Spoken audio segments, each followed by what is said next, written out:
और कुछ क्रिस्टलाइजेशन के अलावा कुछ? देखो इतना तो समझ में आ गया ना कि अगर अपन टेम्परेचर बढ़ाते हैं तो सॉल्यूट को मिलाने की जगह बढ़ जाएगी।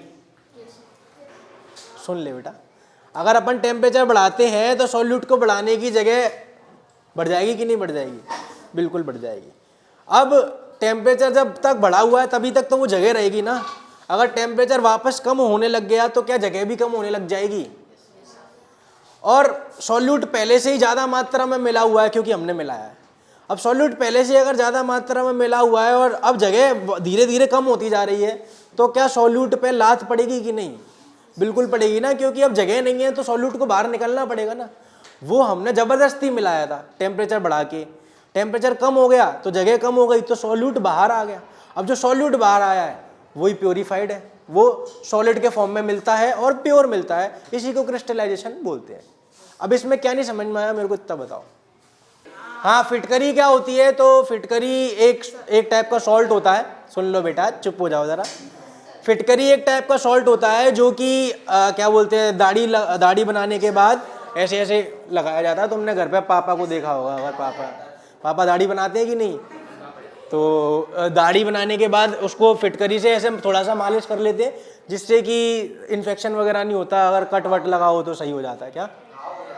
हाँ, मैं वही बोल रहा हूँ ना। और आजकल तो फिटकरी की जगह वो एक सॉल्यूशन आने लग गया है, तो वो उसको हाथ पे लेके ऐसे ऐसे ऐसे करके लगा देते हैं, तो उससे बहुत जलन सी पड़ती है थोड़ी देर के लिए, पर उससे इन्फेक्शन होने का खतरा नहीं रहता, इसलिए लगाते हैं। तो पहले के ज़माने में फिटकरी चलती थी, ठीक है। तो लड़कियां तो खैर नहीं लगा पाएंगी कभी, पर लड़के बड़े होके लगा सकते हैं। दाढ़ी आने का इंतजार करो। बोलू अभी भी लगाता है? बोलू उम्र से ज़्यादा बड़ा हो गया है। बोलू कितने साल का है तू? 16 का हो जाएगा, फिर तो सही है, ग्रोथ ज़्यादा है, जवानी फूट रही है बोलू की। चलो, हाँ बेटा, क्रिस्टलाइजेशन। हाँ, अब ये देखो तुम, अगले पेज पे एक भयानक सी ड्राइंग है। मतलब इतनी सारी चीज़ें उसमें दिखा रहा है, पता नहीं क्या क्या हो रहा है। दिख रहा है कि नहीं दिख रहा? चलो, अब तुम देखो, ये जो अगला प्रोसेस है उसमें वो दिखा रहे हैं कि एयर में से अलग अलग गैसेस को अलग कैसे किया जाता है। तो तुमको सबसे पहले तो पता होना चाहिए कि एयर के अंदर सबसे ज़्यादा मात्रा में कौन मिलता है? नाइट्रोजन। कितना मिलता है? अराउंड 71%। तो नाइट्रोजन मिलता है 71%, ऑक्सीजन मिलता है 28% और आर्गन मिलता है करीब करीब 0.9%। और ये जो बाकी के गरीब है सब मिला मिलू के 0.1% है। बाकी के गरीब कितने सारे हो गए सोचो। हीलियम हो गया, CO2 हो गया, बेटा आर्गन तो हो गया। आर्गन एक अलग तरीके की गैस होती है जिसके बारे में तुम 11th क्लास में पढ़ोगे। सर के आगे बोलो।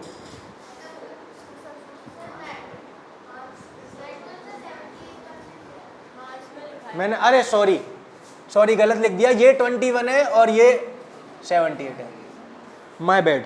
चलो, अब क्या है कि इसमें से हमको एयर के अंदर में से हमको ये सारी गैसेस की ज़रूरत पड़ती है। तो वो कैसे निकाले जा रहे हैं? कल अपन ने पढ़ा था कि फ्रैक्शनल डिस्टिलेशन की मदद से निकालते हैं। अब हम एक्चुअल मेथड देखते हैं कि ऐसा कैसे होता है। तो सब लोग अपने इस वाले फिगर में देखेंगे और मैं समझाते जा रहा हूँ, तुम देखते चलना। सबसे पहले तो तुमको पता होना चाहिए कि अगर गैस को आप लिक्विड फॉर्म में से निकालना चाह रहे हो तो उसको आप बहुत कम टेम्परेचर पे ही निकाल सकते हो। कल अपन ने देखा था कि उनके बॉइलिंग पॉइंट कितने कम है, समझ में आ रही है? तो हमको जो एयर है उसको इकट्ठा करके बहुत ज़्यादा ठंडा करना पड़ेगा, मतलब बहुत ज़्यादा ठंडा करना पड़ेगा, तब जाके एयर किस में कन्वर्ट होगी? लिक्विड में कन्वर्ट होगी। और फिर उसके बाद फ्रैक्शनल डिस्टिलेशन हम कर लेंगे। तो सबसे पहले तुम देखो कि ये जो फिल्टर लगा हुआ है इसके थ्रू क्या होगी? एयर अंदर आएगी। अब एयर अंदर आएगी तो सबसे पहले इस फिल्टर के थ्रू क्या होगा? जो एयर के अंदर डस्ट पार्टिकल्स हैं और जो एयर के अंदर मॉइस्चर है वो कहाँ रह जाएगी? बाहर रह जाएगी। तो यानी कि अंदर क्या जाएगी? एयर जाएगी, साफ एयर अंदर जाएगी। समझ में आ रहा है? सिंपल सी बात है। अब जो एयर गई है वो अंदर जाएगी और अंदर जाने के बाद उस एयर को तुम देखो यहाँ पे क्या कर रहे हैं? कंप्रेस कर रहे हैं। कंप्रेस मतलब दबा रहे हैं। और याद रखो, जब भी किसी चीज़ को आप किसी भी गैस को आप कंप्रेस करते हो तो उस गैस का टेम्परेचर इंक्रीज हो जाता है। इसीलिए तुम देखो ब्लू कलर से ऑरेंज कलर क्यों हो रहा है, क्योंकि ठंडी से क्या हो गई है, वो गर्म हो गई है। समझ में आ रहा है तुमको? याद क्या रखना है यहाँ पे कि अगर आप दबा रहे हो यानी कि प्रेशर क्या कर दिया, इंक्रीज कर दिया। दबाना मतलब प्रेशर बढ़ा रहे हो, प्रेशर इंक्रीज करने से टेम्परेचर भी इंक्रीज हो जाता है। ये समझ में आई? और इसका उल्टा क्या होगा, अगर आप दबाने से टेम्परेचर बढ़ रहा है तो फैलाने से क्या हो जाएगा, टेम्परेचर कम हो जाएगा। ये बात समझ में आ रही है? अगर दबाने से बढ़ रहा है तो फैलाने से कम हो जाएगा, उसी का उल्टा, बिल्कुल उल्टा। समझ में आई? तो तुम देख रहे हो दूसरे स्टेप में क्या कर रहे हैं, जो हवा अंदर आई है उसको दबाया जा रहा है, दबाने से टेम्परेचर बढ़ रहा है। अब ये जो गर्म हवा है वो किधर जा रही है, आगे जा रही है। आगे बात करते हैं। तो ये जो गर्म हवा है वो आगे जाएगी। अब आगे तुम देखो एक पाइप जा रहा है और उस पाइप में ठंडा, भयंकर ठंडा पानी फ्लो करता है।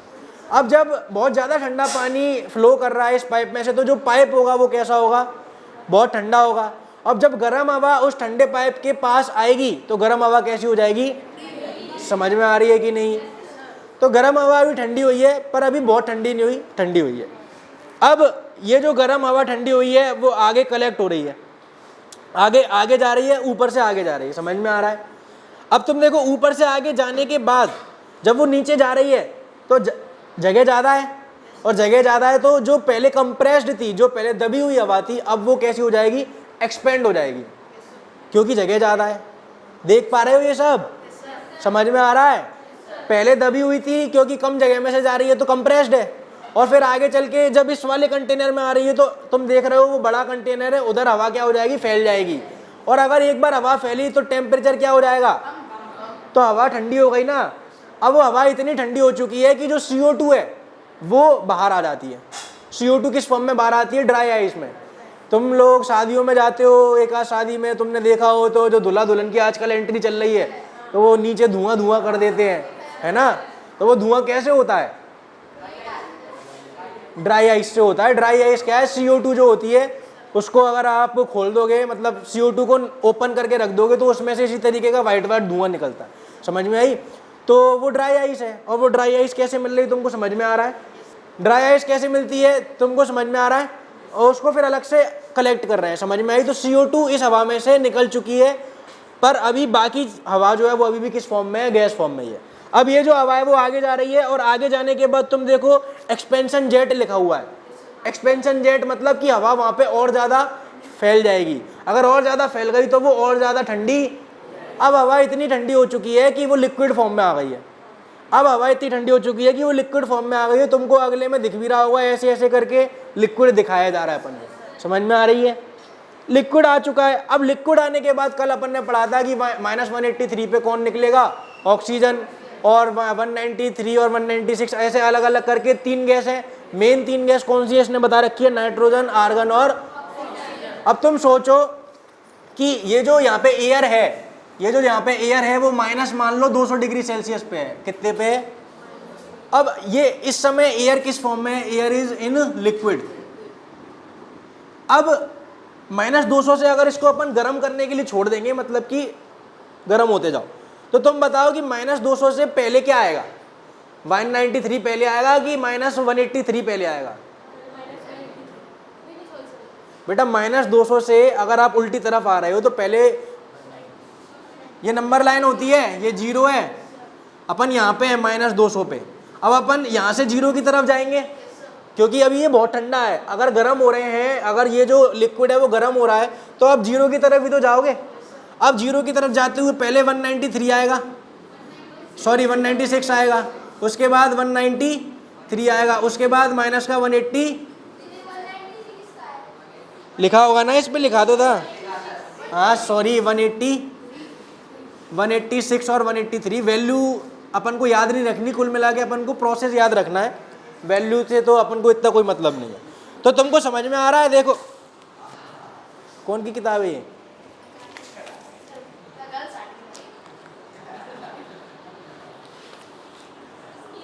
बेटा ऐसे किसी दिन तेरे कपड़े नहीं उतर जाए जिस किताब के उतर रहे हैं। क्या है ये किताब का ख्याल रखो बेटा। माइनस, हाँ अब तुम देखो यहाँ पे कौन है, ऑक्सीजन, आर्गन और नाइट्रोजन। तो यहाँ पे कौन है? नाइट्रोजन। और यहाँ पे कौन है? आर्गन। और यहाँ पे कौन है?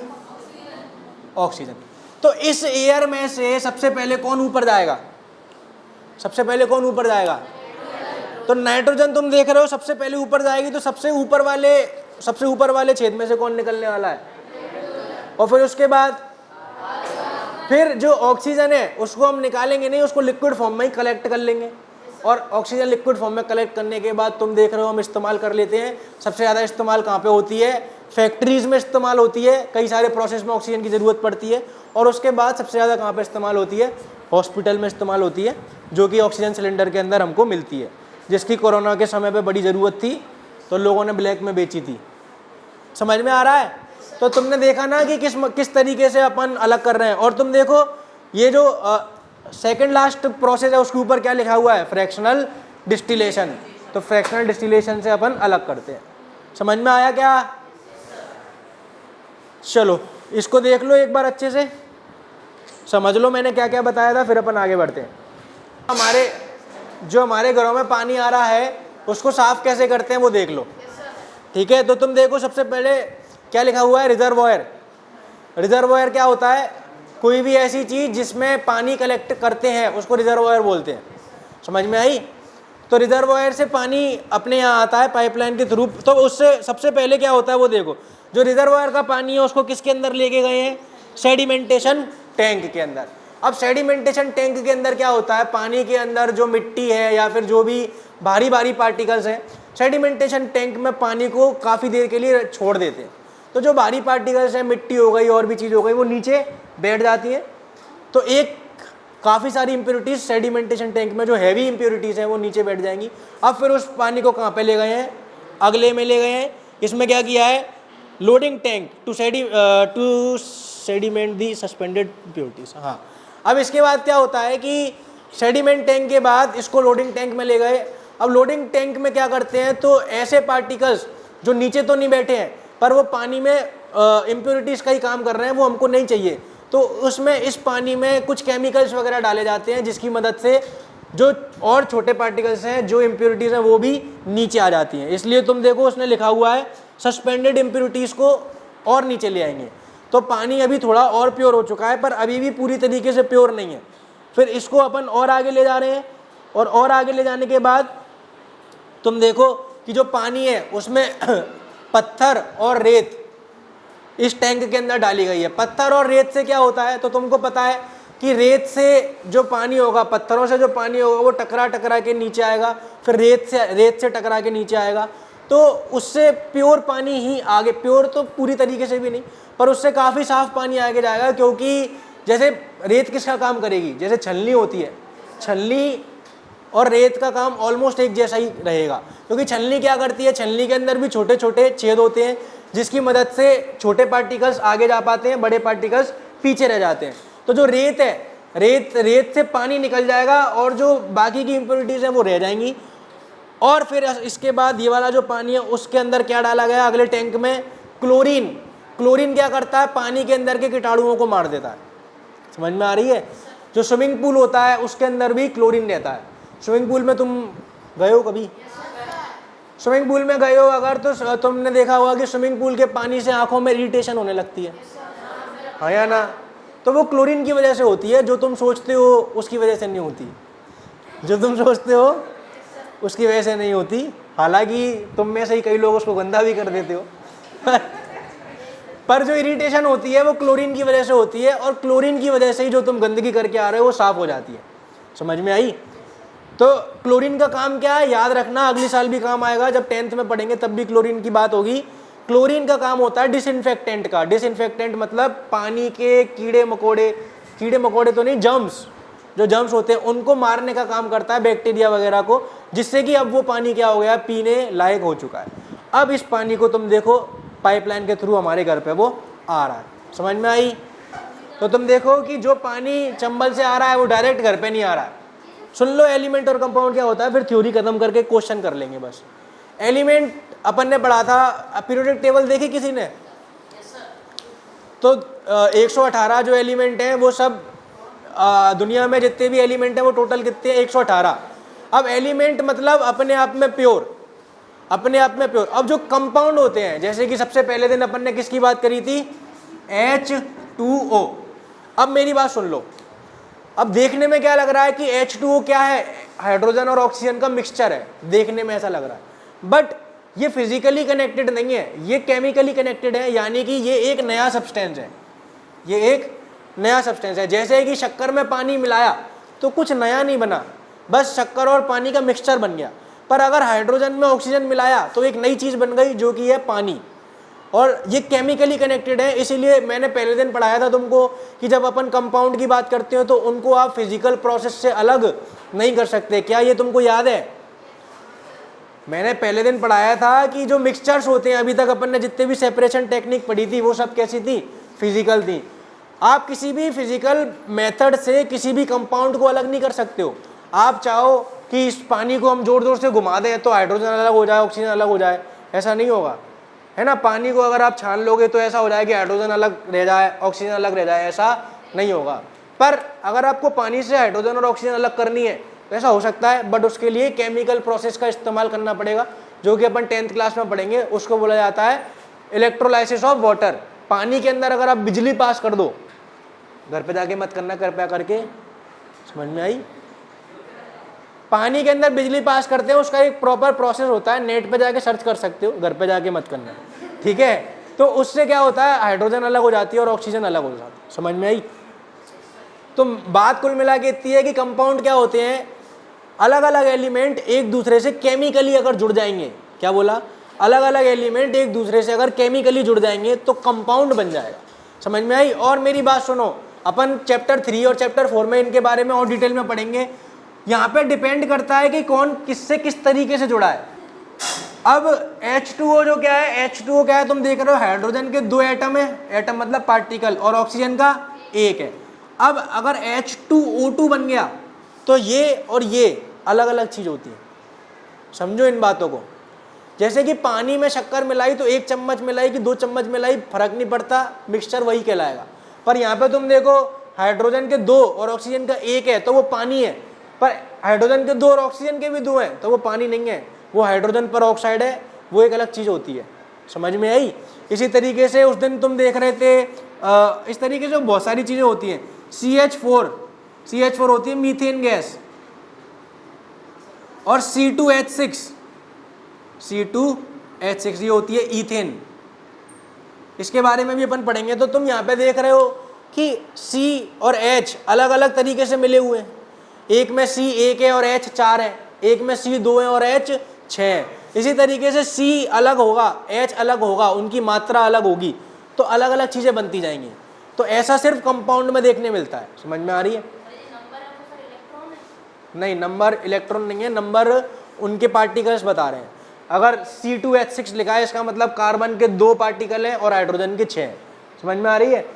तो इसको कंपाउंड बोल रहे हैं। तो बस इतना सही है, इसमें और कुछ नहीं।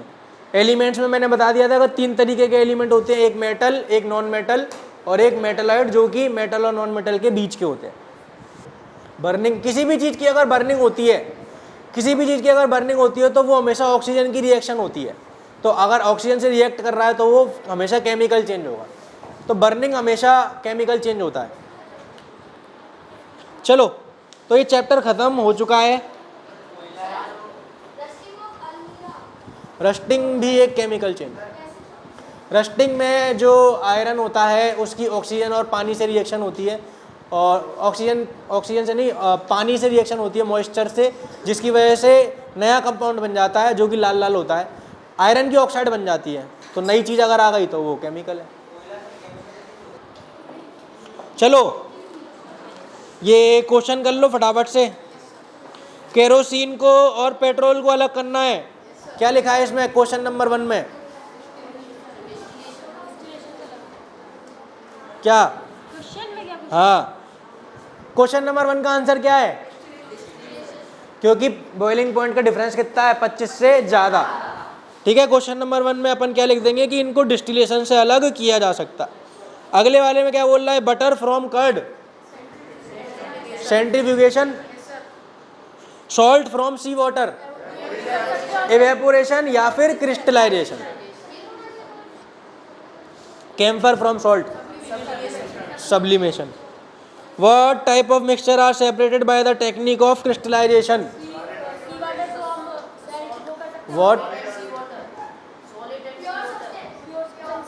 प्योर सब्सटेंस आंसर है।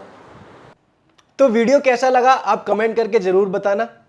अगर आपको वीडियो से कुछ सीखने मिला है और आपको वीडियो पसंद आया है तो आप वीडियो को लाइक कर दीजिए और इसी तरीके के वीडियोस देखने के लिए चैनल को सब्सक्राइब कर दीजिए। अगर आप कुछ बात करना चाहते हैं या फिर आपके कोई डाउट है तो आप मुझे इंस्टाग्राम पर फॉलो कर सकते हैं, लिंक डिस्क्रिप्शन में आ रही होगी। तो आज के वीडियो के लिए इतना ही। अब हम मिलेंगे अगले वीडियो में, जब तक के लिए बाय बाय।